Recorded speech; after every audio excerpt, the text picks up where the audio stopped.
Ay, ma. Uy, ano ba? Ano nangyari sa'yo, ha? Lasing ka ba? Hindi naman po. Hindi ka naman umiinom, ah.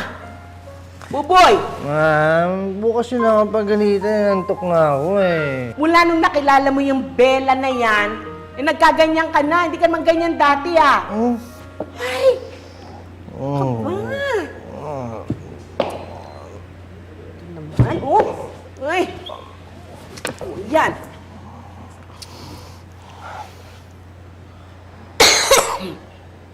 Oh.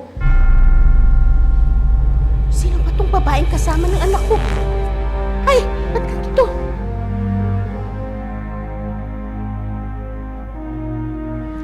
Hindi ka magagalit? Tingnan ko kung hanggang saan ang pasensya mo, ha? Pag nakita mong kasama ng anak ko yung babae niya.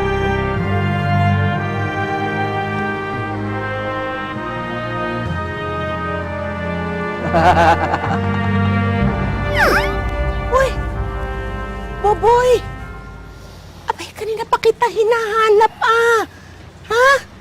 Eh, umalis ka pala ng bahay. Ba't ka nandito? Ma, pinakailan niyo ba yung cellphone ko kagabi? Ba? Ako, ha? Ako, hindi ko magagawa. Ako? Papakilam ako yung telepono mo. Naku, hindi. Ba't ko nagagawin yun? Eh, hindi ba kayo yung nag-send ng picture kay Bella? Bakit ko naman gagawin yun? Hindi ako. Baka ikaw. Eh, umuwi ka kagabi, lasing na lasing, nakatulog ka nga dun sa sopa, eh, oh. Bakit? Ano bang problema?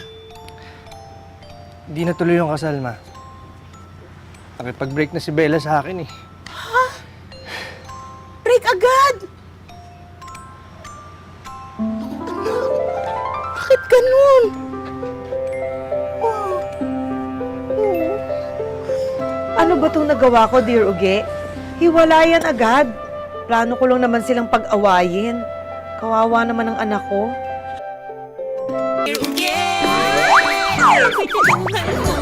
Han, please. Please, huwag ka naman magalit sa akin. Pag-usapan natin to. Gagawin ko lahat para huwag kang magalit sa akin. Gusto mo lumuhod ako, luluhod ako. Boy, Gusto mo mag-uhubad ako dito, mag-uhubad ako. Boy, stop it. Nakakaya sa mga tao. Ano ka ba? Tumayo ka nga dyan. So, bakit ka nakikipag-break sa akin? Di ba nagpaalam naman ako ng maayos sa'yo tungkol dun sa bachelor's party? Hindi ko naman magagawang lokohin ka eh. Lasing na lasing lang ako nun. Kaya nakapag-send ako sa'yo nung ganong klaseng picture.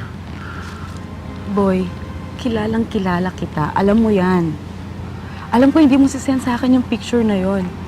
And I know ang mami mo ang nag-send. At yun yung rason ko kaya ako nakikipag-break sa'yo.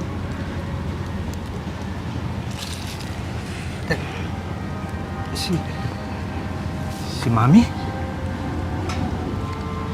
Alam mo ba kung bakit ako na-in-love sa'yo, di ba? Kasi paano yung kwento mo sa mami mo? Kung gaano mo siya kamahal. At alam ko, boy, magiging ganun ka sa akin. Pero ang problema natin, ayaw sa akin ng mami mo eh. At hindi ko kakayanin na masira ang relasyon nyo nang dahil sa akin lang. Boy, I don't think I can ever be good enough for your mother. Han, Dear Uge, nag-guilty ako sa ginawa ko. Gusto kong bawiin yon, pero nagawa ko na. Never pa akong humingi ng sorry sa anak ko. Kaya naman, dinaan ko na lang sa sulat. Oh, love! Ano yan, sumusulat ka na naman kay Dear Uge? Ha? Hindi. Oh, para to kay Buboy. Eh, paano naman? Meron kasi akong mali na ginawa sa kanya. Kasi naman, iniisip ko lang naman, gusto ko mapatunayan kung talagang aalagaan siya ng Belle na yung katulad ng ginagawa ko sa kanya. Ay naman, love. Siyempre naman, iba yung pagmamahal ng nanay doon sa pagmamahal na magiging asawa. Paano ba namang hindi magiging mamas boy ang anak mo? Ni hindi mo siya pinayagan tumayo sa sarili niyang paa. Eto na nga yan, oh. Nagsosorry na nga ako eh. Excuse me po. Uy! Belle! Halika! Upo ka dito. Naku, Tita. maagang umalis si Boboy. Teka, hindi kayo magkasama? Hindi po, tita eh. Kaya nga po ako nagpunta dito. Nagbabakasakali ako, baka andito siya. Nag-text po kasi siya sa akin kanina madaling araw. Ang sabi niya, babalik na siya ng Dubai.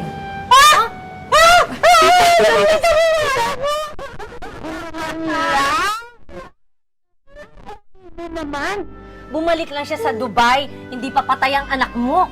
Niyo naman. Eto, nasa Dubai na siya. Hindi niya na mababasa yung sulat ko. Hindi niya hindi niya malalaman. Sorry na ako. Hindi ibigay mo kay Bella yung sulat. Di ba babalik ka sa Dubai? Opo. Oo. Talaga? Opo, tita. Ibigay mo to sa kanya. Sabihin mo, sorry talaga. Iyo, pasensya ka na sa inasal ko, ha?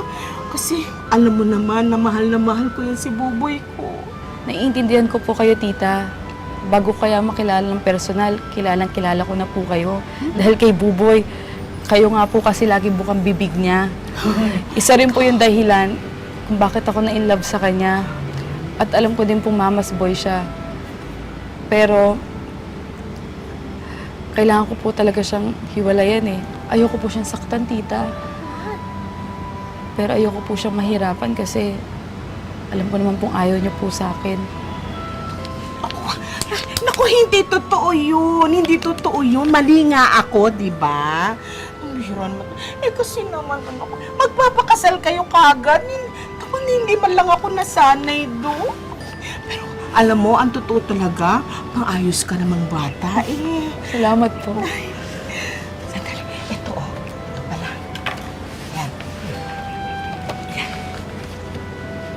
Para kay Buboy din po ba to? Ay, hindi. Para sa'yo yan, Iha. Kasi gusto ko rin mag-sorry sa'yo. Ang laki naman ito! Ano ba ito? Nobela? Nako, listahan yan ng lahat na kailangan niya malaman tungkol sa pag-aalaga sa anak ko. Yung mga allergies ni Buboy, alam mo ba yan? O yung mga paborito niyang pagkain. Ako pong bahala kay Buboy. Umihika yun, yung likod niya, kailangan ko lagi yung pupulbuhan ng ganyan, ha? Opo. Oo ka ng oo naman. Eh, kaya... Promise po, Mami!